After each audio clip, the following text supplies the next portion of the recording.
Welcome back to The Power and the Glory. Today's scripture is taken from the book of Romans, chapter 10, verse 11. But before I read the scripture, please like, share, and subscribe. It does make a huge difference to the Google algorithm. And thank you to my existing subscribers for your ongoing support. I really do appreciate it. So I'll read the scripture now. Anyone who believes in him will never be put to shame. So by way of context, this is part of a broader argument that Paul is making from chapters 9 to 11 in Romans.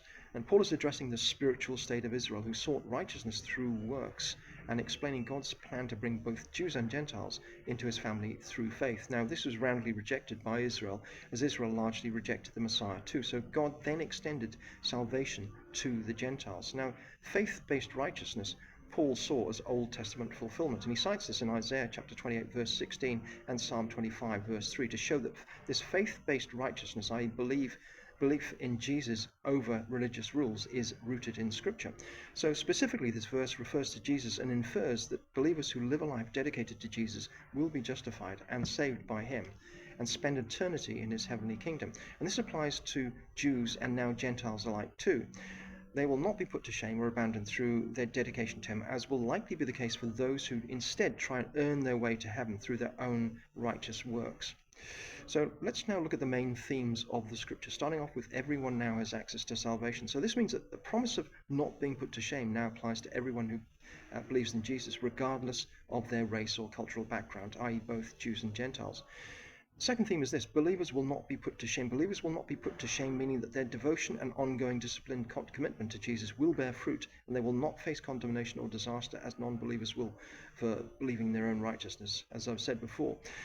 The other point is this: Jesus is the only saved choice. This verse shows that throwing in your lot with Jesus and obeying him and worshipping him is the only secure choice and the only way to heaven, because God will not neglect those who love and worship him.